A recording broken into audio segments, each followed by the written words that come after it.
La ausencia del estatus de protección temporal plantea un reto para países como Venezuela, Cuba, países que estarían esperando, producto de la eliminación de esta figura, esperarían la llegada de un número importante de deportados por una parte y por la otra, pues algunos que quisieran regresar al no tener opción.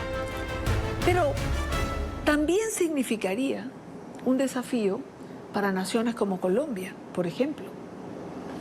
En ambos casos, el retorno, el ingreso de estos retornados o deportados plantea, de alguna manera, un desafío para las economías, para quienes regresan y para la economía del país. De esto quiero conversar con nuestro próximo invitado. José Manuel Puente está con nosotros, economista, profesor del Instituto de Estudios Superiores de Administración, el IESA, en Venezuela, y de la Escuela de Negocios IE de Madrid. José Manuel, bienvenido, gusto en saludarte. Gracias a ti, Dani, un gusto siempre conversar contigo. Igual, José Manuel. Todo este escándalo, por calificarlo de alguna manera, que involucra la finalización del estatus de protección temporal, plantea varios retos a diferentes niveles, como decía. ¿Qué significaría, en primer término, para las personas que se ven obligadas a regresar? Muchas de las familias que han quedado en Venezuela viven de las remesas que no podrían ser enviadas porque ya no se estaría trabajando, digamos, en los Estados Unidos, donde se genera un ingreso en dólares. Sí, eso es una muy buena pregunta, Idania, y tú lo sabes bien porque eres venezolana también. El venezolano tiene un gran apego a casa. El venezolano no estaba acostumbrado a emigrar, sino fuimos un país durante muchos años, décadas, receptor de migrantes. Acogimos toneladas de italianos, portugueses, españoles, sirios, libaneses, en fin. Y ahora, dada la situación económica del país de los últimos 20, 25 años y ahora la situación política, muchos han tenido que salir y tenido que ir al exterior, por ejemplo, Estados Unidos, para hacer la cabeza de playa que con remesas, envíos sistemáticos de dinero, permitan que sus familiares que viven en territorio venezolano puedan sobrevivir. ¿Por qué? Porque Venezuela en este momento tiene el salario mínimo y promedio más bajo de América Latina. De hecho, el salario mínimo y pensiones es de $2 por mes.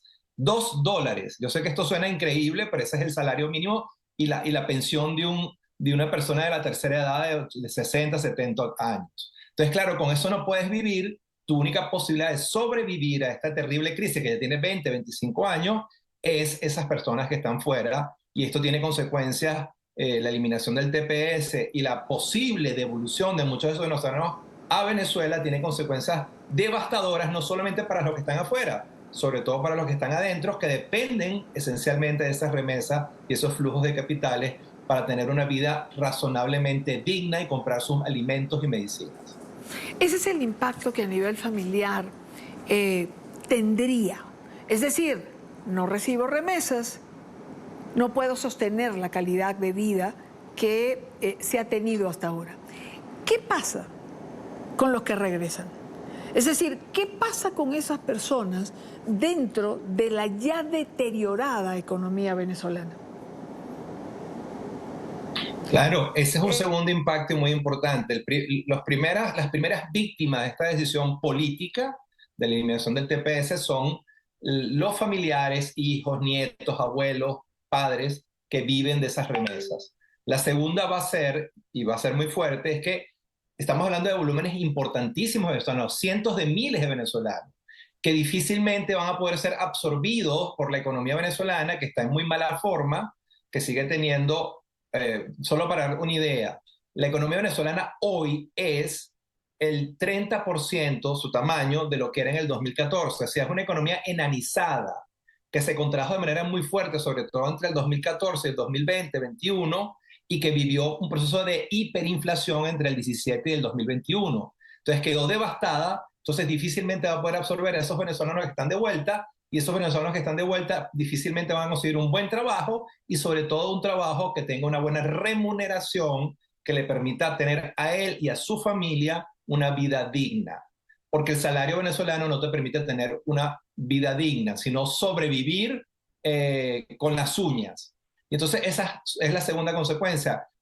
Cientos de miles de venezolanos sin opciones de futuro, de supervivencia de manera digna, porque la economía no lo va a lograr absorber hasta que no hay un cambio estructural en la economía venezolana, un programa de reforma que pueda poner a crecer la economía a grandes tasas, a altas tasas, genere empleo en cantidad y bien remunerado. Pero para eso hace falta años y, en mi opinión, y lo digo con mucha tristeza, un cambio de gobierno. En revolución, la economía venezolana no tiene futuro. Así de sencillo. Esto significa, José Manuel, también una presión social importante para el régimen. Claro, claro, esa es la, de hecho, el juego de economía política entre el gobierno norteamericano y el gobierno venezolano, y es muy vil por parte del gobierno venezolano, es, bueno, si me pones sanciones, le dice el presidente Maduro al presidente norteamericano, te mando cientos de miles de venezolanos para allá, para que te inunden las fronteras de Houston, de Florida, y te que generen múltiples problemas sociales, socioeconómicos. Entonces, al final los dos juegan, sobre todo Maduro, con la desgracia del venezolano, que, como hablamos al principio, no es por naturaleza inmigrante, no le gusta salir de casa, tiene un gran apego a casa y se ha tenido que salir en grandes volúmenes, y hoy es el flujo migratorio más grande de toda América Latina por encima de México, Honduras, es porque la situación es muy extrema. La economía venezolana fue arruinada en revolución, tiene el salario mínimo y salario promedio más bajo, tiene niveles de pobreza nunca antes vistos en la historia de Venezuela, y ha perdido el 70% de su masa muscular en términos de producción de bienes y servicios, además de 4 años de hiperinflación. Una de las características que tienen las hiperinflaciones, y Dania, es que una de los sabemos por Brasil, por Argentina y por gran parte de América Latina, es que un país que pasa por hiperinflaciones nunca vuelve a ser el mismo, porque queda su tejido social, su salario, su ingreso devastado y su capacidad de compra bajísima, y empobrece de manera casi perpetua durante muchos años a esa sociedad que vivió hiperinflación. Y Venezuela vivió todo eso a la misma vez.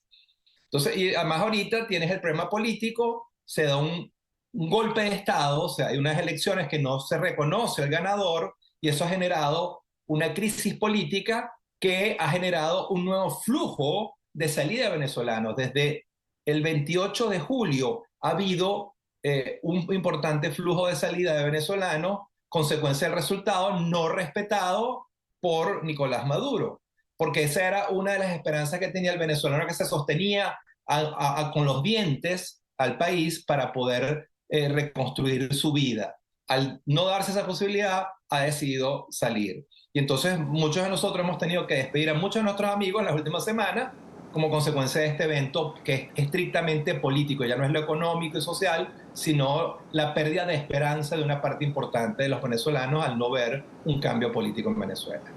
Ahora, José Manuel, es muy triste pensar, y retomo lo que decías, en relación a los países que sufren hiperinflación y que no vuelven a ser los mismos de antes. Es decir, recuperar la democracia y la vida política del país ha sido complicado y se está en esa vía. Pero recuperar la economía va a llevar entonces también parte de una vida. Así es. Fíjate, yo he hecho cálculos aritméticos, dado que Venezuela perdió el 70% de su masa muscular en términos económicos. Es una economía que pesaba 100 kilos en el 2014 y ahora pesa 30, 32, 35 kilos. Es un cuerpo económico débil, delgado, frágil. Él puede hacer mucho ejercicio, puede hacer mucha dieta, pero recuperar los 100 kilos del 2014 lleva mucho ejercicio, muy buena alimentación y mucho trabajo. Entonces esa masa muscular de la economía venezolana va a llevar décadas recuperarla. Puede haber futuro si hay un cambio político y se implementan las reformas económicas necesarias, pero no hay cambios inmediatos, mágicos, que hagan que una realidad de desastre económico y social y migratorio y humanitario se transforme en un par de años en una economía bollante. Sobre todo Venezuela, que como tú sabes también como yo, era la Venezuela Saudita en los años 70, el país con las principales reservas de petróleo del mundo, y la gente, los venezolanos vivíamos de manera, bueno, extraordinariamente bien, porque era un país lleno de oportunidades. Yo soy hijo de inmigrantes, mis padres fueron a Venezuela porque era un país maravilloso, con una democracia estable, con una economía sólida, con buenos salarios, y atrajimos millones de inmigrantes porque éramos el país de las oportunidades en los 70 y hasta los 80. Pero todo eso cambió y ahora nos presentamos como un país exportador neto de capital humano, y es por eso que se dan estos dilemas de tener el flujo migratorio más grande de todo el continente. Claro. José Manuel, retomo algo de lo que decías. Técnicamente hablando, ¿funciona la extorsión del régimen en relación a que si me quitas los ingresos que me producen las compañías, las grandes compañías que explotan petróleo, más gente va a llegar a tu frontera? Es una realidad con la que el régimen extorsiona a Estados Unidos.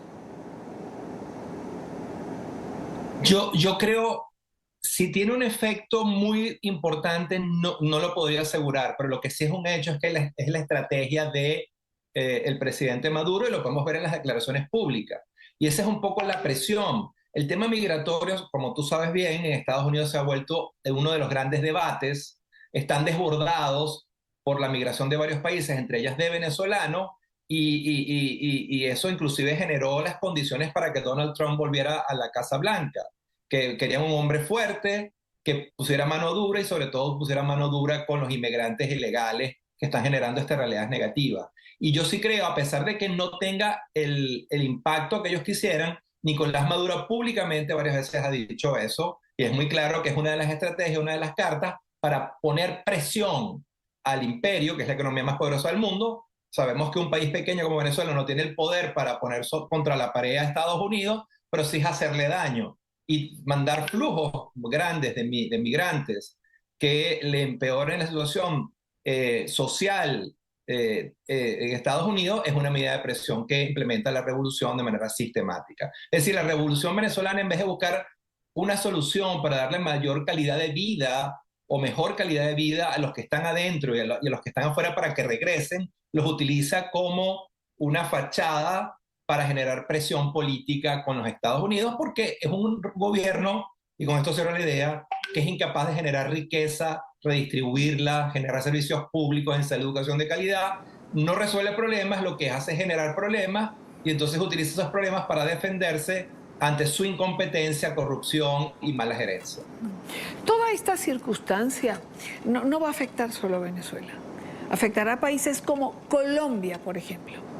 Porque los venezolanos que han estado afuera, que pueden trabajar, que generan ingresos, y los deportados van a buscar salir de nuevo. Y evidentemente Colombia es el país como el que recibe el primer impacto de la salida. Y esto va a traer desequilibrio en otras economías.